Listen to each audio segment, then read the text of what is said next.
Thought Bubble Audio.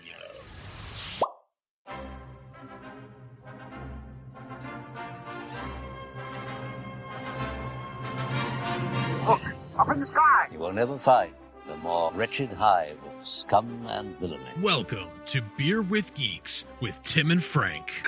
Who are you? I'm Batman. I am Iron Man. Your friendly neighborhood Spider-Man. Hi, Christopher. I'm Nero. My name is Inigo Montoya. You're a wizard, Harry. A couple of guys with a couple of beers and a whole lot of pop culture nostalgia. Make it so, number one. Ladies and gentlemen, the Beatles. Name the dog, Indiana. Life finds a way. I am serious. And don't call me Shirley. Now sit back and crack open a cold one, because it's time for Beer with Geeks. It comes in paints? Shaken, not stirred. Great Scott! I was way off. I knew it started with an S, though.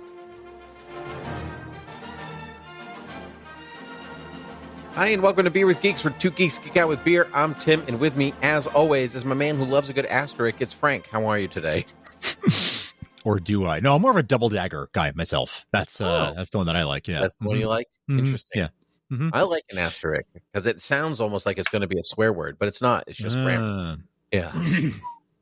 True. How are you today? All right. I'm doing okay. I am doing okay. I'm happy to be. I'm looking forward to getting into this chat with you today. How are you? I'm also good. Nothing's new. Nothing I want to share on the podcast anyway. No, really, nothing's new. I don't. What am I? I'm in the mid-30s and a dad.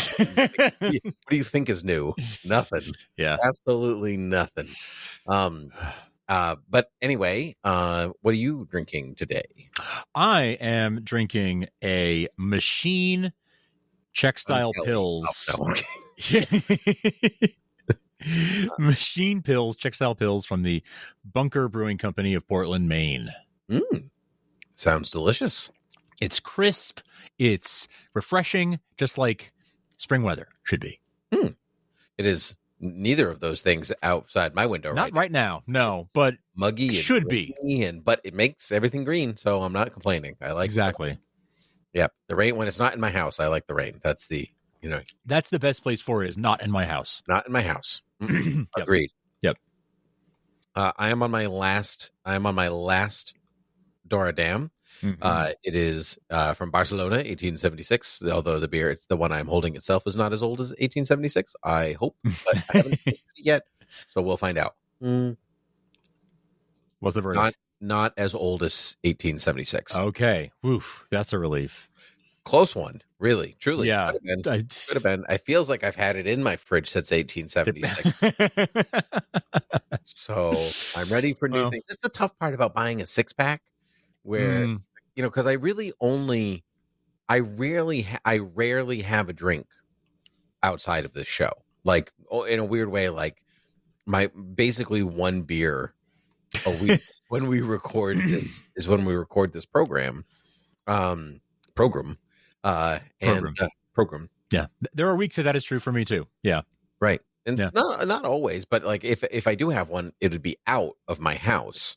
It wouldn't be in. So then I don't remember necessarily what I had. Like I had a great Pilsner the other day, and now I had there was a key lime beer that I had that was really good. But see now, I can't remember the company. Sure. So, yeah. Fooey on them, but it was good. I'll think of it. That's life. That's the life of an elf. Yes. Mm-hmm. Such is the life of an elf. That's my obscure Rudolph the Red-Nosed Reindeer reference. I like that one. Is it Rudolph? I thought it was Elf. No, that is it's something. I guess when like Herbie wants to be a dentist, and then Sam the Snowman is like, well, such is the life of an elf. Yeah. Every time something happens to my wife where she like has to do something and something goes wrong, she's like, well, such is the life of an elf. Here we go. That's good. Good. I like that. Speaking of misfits, Frank, we both saw Thunderbolts. How is that for a segue? Excellent. Well done. We both saw Thunderbolts, Marvel's newest addition to the MCU, film number 4. Yeah. And I don't know, 40 something probably. Yeah, something around there. And we're here to talk about it. I haven't talked to you about this at all. I actually Nope. wasn't even aware that you saw it until you were like, let's talk Thunderbolts. And I was like, great. Awesome. Yep. Let's do it. We have not talked about it. Not talked about it at all. At all. This is a total surprise.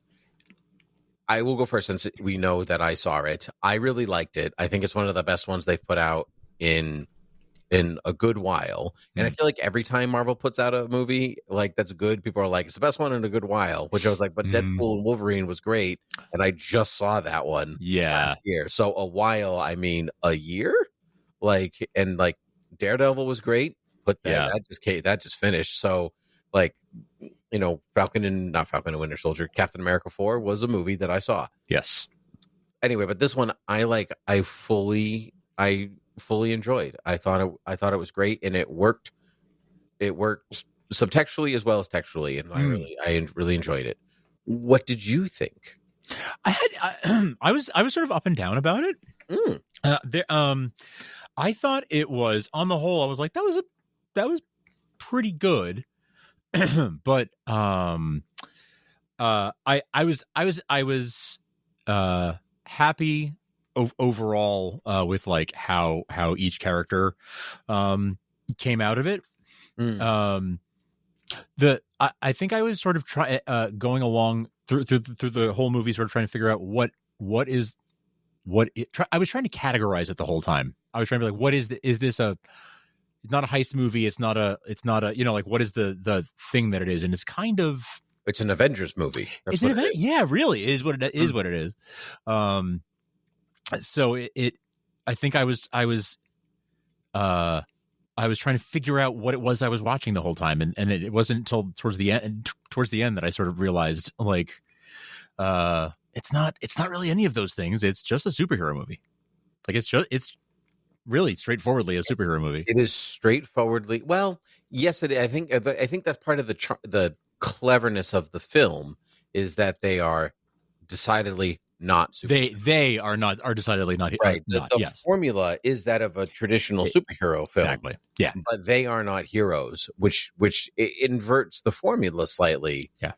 Because the movie is, you know, it's really about depression, right? You know, pretty totally obviously the void. Yeah. Right. And so, you have this group that all suffer from traumatic pasts, in a way that, like, if you do a healthy comparison between Avengers and New Avengers, the Thunderbolts, then it's, you know, they're disparate. Some of them are linked by the government, who go to a place that, like, an underground bunker thing. Yeah. Then they, you know, and then they have to team up because of something that happens in the underground bunker thing. Sure. And then they are slightly oppositional to each other, but then they learn to work together, and then they are the new superhero team. That's it. It's like, but it wants you to notice those things, which it's not like, I don't know. This might be a strange comparison, but it's not The Force Awakens. Whereas, sure, where it's a paint by numbers remake of the. It's a paint by numbers remake of A New Hope, where it's like, you know, here's the desert planet, here's the this, where it's like Rey wants to stay on Jakku, whereas Luke wants to leave Tatooine. You see what we did there? It's not the Death Star. It's not a man-made station. It's a planet. You know, it's like, but it's the same. It's all the same. Sure. And this one I like because it's just not enough the same. You know, like when you think it's going to go big, it ends up going small. They do a lot of that, a lot of subverting your expectations in that way. And I think that's what I really liked about it. And I also really like that it took a bunch of characters that I really don't care about in the slightest. Looking at Ghost, and I fully enjoyed every single one of them. Looking at you, Ghost, you know, like that. And I think that makes that made a huge difference to me. As a film goer. Did it feel to you at times like you were watching more of a Marvel Disney Plus series? No, explain that. Some of the team dynamics, maybe it's because some of these characters, you know, like John Walker originated in one. but no, I some of the team dynamics and the their shared history and the dialogue between them kind of felt to me like, and I don't mean that in a bad way, but it felt like I was watching, I guess because it's of the sort of episodic nature of the MCU in general, where it sort of feels like I'm watching another installment in this long, parade of stories that tell one big story. But there were moments where I was like, I feel like I'm watching an episode of a very good Avengers streaming series. Yep, I could see that. I don't know if that's an insult or not, because the streaming series are pretty indiscernible from the films, and vice versa. So in some way, it doesn't really matter to me. Yeah, I think it's made on a smaller budget than some, say, an Avenger, like a classic Avengers movie. Yeah, but that's fine. Whatever. It uses its set pieces intelligently, extraordinarily well. So yeah, I wouldn't consider that a it's not a knock. It's not a knock on it. I wouldn't consider it a knock. No. How did you what was your reaction to how they brought the villain to life? What I don't know. Do you want to just talk spoilers? Is that what you're getting? I mean, yeah, we might as well. Yeah, we might as well get into it. Okay, well, before we do that, would you for anybody, would you recommend it, or would you say is this totally okay? Yeah. If you're at all interested in the Marvel universe, this is one not to miss. Okay, well, there you go. Yeah. You could miss Captain America and be fine. Totally. Yeah. Apart from the very passing reference to the film in this one, you saw the trailers, you get it. Yep. If you saw the trailer, then you don't need to see it to see this movie. No, because you saw it all. Yeah, you saw what you need to see. Bit. Yep, I agree. So when you say the villain, technically the villain is Valentina. Electra de Fontaine, I suppose. Valentina. She's the anti Nick Fury, right? That's the whole thing. She's the opposite. She's the opposite of Nick. But she uses Bob Reynolds, aka the Sentry, to her advantage. I don't really care about the Sentry at all. Like when I was in the real throes of reading comics when I just started, that was just at the start of Bendis's run on New Avengers, right? They had just started New Avengers, and the Sentry was a huge part of that. Sure. And so I was kind of there for all the Sentry stuff, and I didn't really ever connect with the character. I didn't whatever, but I loved Lewis Pullman in this movie. He was my favorite part of the movie. Nice. Yeah. It's a totally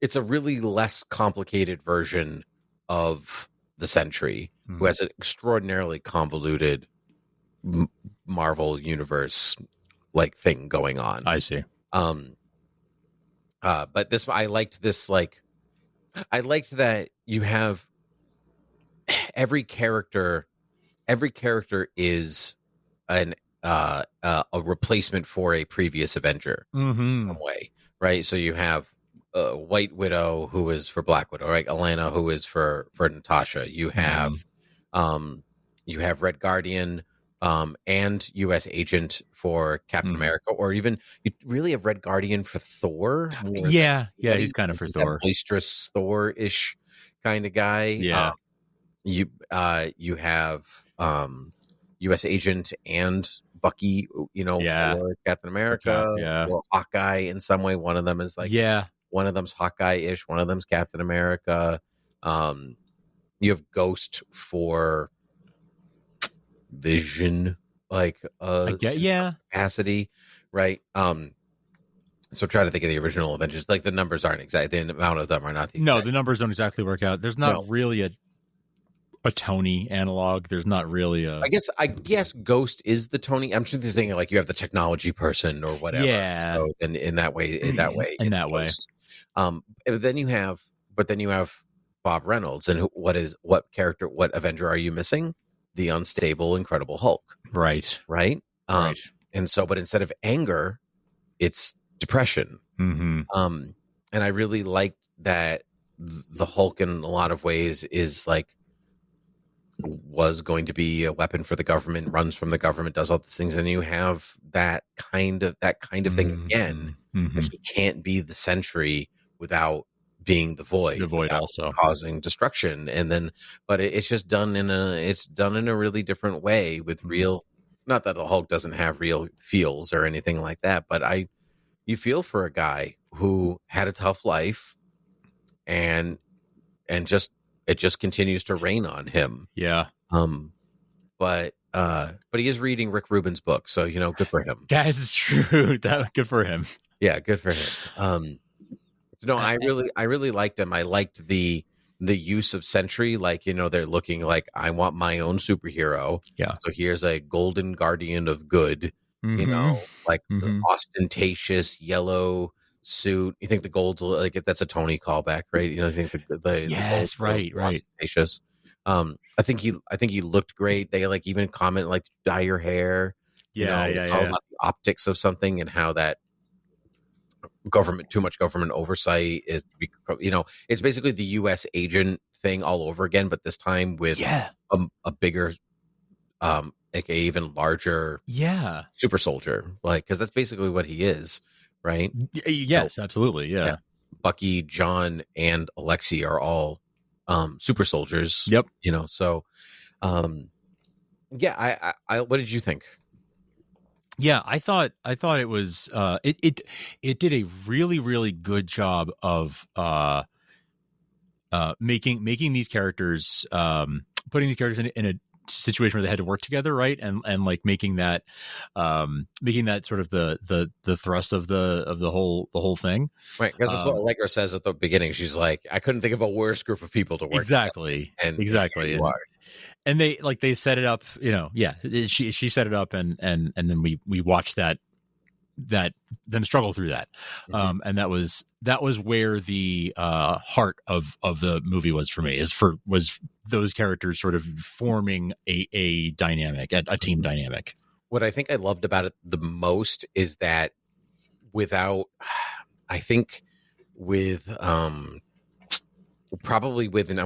intention, that a lot of the stuff that they had to do, like, to be a team is like classic team building exercises. Yeah, that's so true. Like, okay, everybody link arms. Yeah, right. Do the walk, but do it in, like, you have to do it in the superhero way. If you let go, you die. Of course. Yes, naturally. Yes. No, I think that kind of stuff really worked for me. Yeah.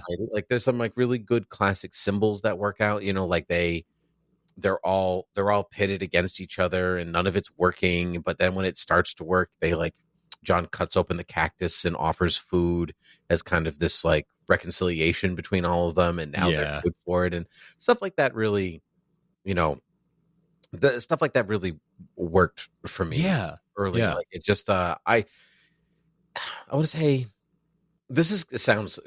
might sound disparaging, but like it's because there wasn't a wasted second or line of dialogue or action in the film that didn't have intention of purpose to tell a good story. Then it did what it was supposed to do.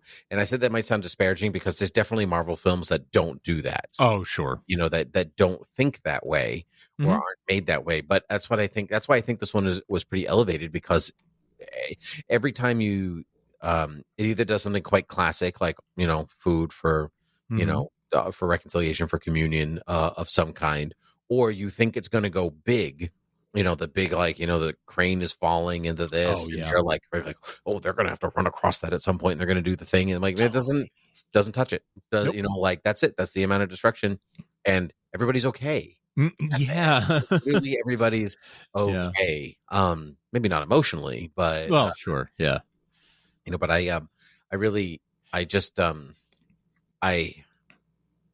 I think that Marvel sometimes gets into the complicated mess of being a hero. Yes. Or like in kind of the difficulty of that. I think of Age of Ultron or Iron Man 3, where Tony is dealing with these bigger ramifications of things, but not you don't see every character go through that. But this one is literally every character, and they have been set up in every other project they've been in, for this one. So I think because they were able to hit the ground running pretty early, I appreciated that. Yeah, that it's true. It was a great sort of climax for Julia Louis-Dreyfus. Like she's been sort of doing this role in bits, and this was the first time she really got to really sit with the character for a bit, and star in a movie. And truthfully, understated performance. Yes, yeah. Like it could have very easily have gone over the top or big, or in the way that we've seen her in some ways in her bit roles earlier, but she was really toned back here, which gave her a good, like a really good menace. Very controlled. Very controlled. Yeah. Kept her wits about her. But now, as Yelena said, they own her now. So that's an interesting dynamic. Yeah, that last scene, the after credit scene is from Doomsday. It's really made for this. That was a Russo brothers scene that they pulled for this movie. Okay, nice. Which I loved, and I liked that you could see that they're still doing it, and they're like, but I feel like showing the Fantastic Four ship was a little cart before the horse. It was like, okay, well, I mean, I knew they were going to get there. I mean, it's not shocking, but maybe it's like, I guess the equivalent in some ways feels like seeing Mjolnir at the end of Iron Man 2. Sure. It didn't, but not in a way like, oh, Thor's coming. It was like, oh, but I already know the Fantastic Four. Like, I don't know. There was something about it I did not care for. I gotcha. But I gotcha. That's okay. They all got their coiffed hair, so yeah, exactly. Yeah, and they got to be on the Wheaties box. So the Wheaties box. It's me. I am on the Wheaties box. That was funny. It was funny. It is starting to feel a little like I'm starting to hear people's criticism about the like always undercutting with humor or the like setting up a joke you can see a mile away, like the Wheaties thing sort of being the shawarma of this one. Like, oh yeah, I didn't think about that. I'm like, okay, yeah, I see people's point about some of the humor being a little bit too cute, but like, I still enjoy it. I'm not in there to not have a good time. Yeah, like, is there more clever humor? Yes, absolutely. There's more highbrow, elevated comedy than that, but like, it was fun. Right, but it's It's fun. I don't necessarily need. I think that if you not everything needs to be highbrow. Sometimes the spectacle and the fun is enough. And there's other aspects of this movie that are what you might call elevated or highbrow. Like, like you were talking about the symbolism before. How about the fact that like they literally are putting all these characters in the same places that the Avengers were in that movie, in the first Avengers movie, literally in the same spot, outside Avengers Tower, like at outside Grand Central there. All these, like, physically they're in the same locations that they shot that movie in. And being in Tony's office there, obviously at the top of Avengers Tower, like, right. Like says, like, how many battles have been fought here? Yeah, right. Like, they draw attention to it. Like, this is yeah, dude. Yeah. Depends on which ones you count. Yeah, I count Ultron and Loki. And then my mind blanked after that, actually. I couldn't really think of any after that. Vulture, not really in Avengers Tower. I mean, Vision like does the thing at some point, but I wouldn't call that a battle, Right. But anyway, a couple. They're also having adventures that we don't see, right? That's true. Part of the charm, but again, like they like Loki is a good example of that, where like Loki gets decimated, he is defeated inside Avengers Tower, right? Yes. You know, and but in this case they are defeated inside Avengers Tower. You know, like there's that kind of, there's always that inversion. I talked about this in the trailer way back when like every Avengers film there's a big light in the sky. Yes. So then the inverse is that there is darkness on the ground, right? Yes. The ground is under the light in the sky, and I just like that's the kind of stuff that I like. It's not, it's like I said, it's not the highest brow of, you know, things, but like they also understand their own assignment.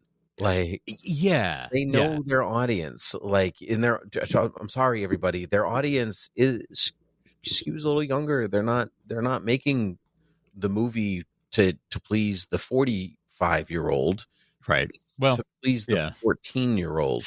It's meant it's going to be a little broad. It's going to be a little broad because that's should be. They got to hit the widest base possible. And exactly, like, you know, movies that are too over your head when you're a kid, you don't love. No, and right. So, that's the tough thing, right? About all this stuff, all be it Star Wars or superheroes, like, you know, it is a moving target of like, you've got it's made for, you know, 12-year-olds, but then those 12-year-olds grow up and they still want to be able to consume this. So we have to sort of, it's the constant balance that they're doing, I guess. Exactly. Yeah. I just want to give one shout out to Wendell Pierce because I love Wendell Pierce. He's great. He played the congressman in the thing. He's going to be Perry White in Superman. Yep. And I just just liked him and I wanted more of him. Like that was like that's it. I was like, Bucky, read the packet. You know? So I just saw a thing that Sebastian Stan did not understand why the dishwasher thing was funny. Oh yeah. But then when he saw the movie, he was like, "Nah, all right, it was funny. It's funny. It is very funny. Yeah, it's funny." I also saw that John Walker at one point says "on your left," which I actually I missed that. I missed it too, and I guess he was pretty adamant that he didn't want to say it because he didn't like want to be tied to Captain America that way. But it was actually an ADR add-in. But it's okay. It doesn't bother me that he. No, doesn't bother me in the least. No. And this was like the most likable I found that character. Yeah, really, well, he's not likable, which I think you know that's right. He's a prick, yes, know? And that's exactly. Like you were Captain America because you're kind of an He is. He is. Yeah. I like that they called his helmet a hat. I could think, so you like your hat. Yeah. If you know, but at the end, he's like his new outfit. He's wearing an actual hat. He's wearing gray. That's wonderful. It's excellent. It's good stuff. Yeah, no, I really liked it. It's definitely up in the top 20 for me. Sure. Top 15 somewhere in there. Obviously there are better ones. You know, the ones that'll be hard to ever surpass. But sure. You know, it's almost impossible to surpass The Empire Strikes Back too. But you know what? I still love the Star Wars. Doesn't mean that I don't love the rest of it. So, yeah, good stuff. Anything you want to add? This was a fun sort of ensemble format that I hope the next one that is. Will this be referred to as Thunderbolts going forward? Will we be calling it New Avengers from now on? This movie that we just watched, I don't know. And will the next one just be called New Avengers? Like, I have so many questions about that. So that was I just also read this that was a Kevin Feige thing.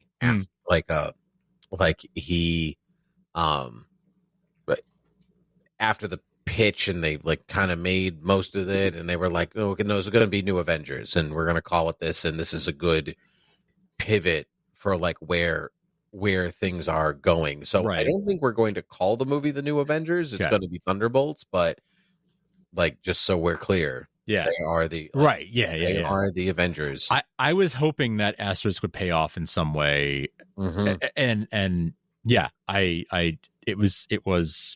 it paid off the way I hoped it would. I really had hoped they would do something like that and be like the winky thing of like, so the name of the movie is actually something else. Yep.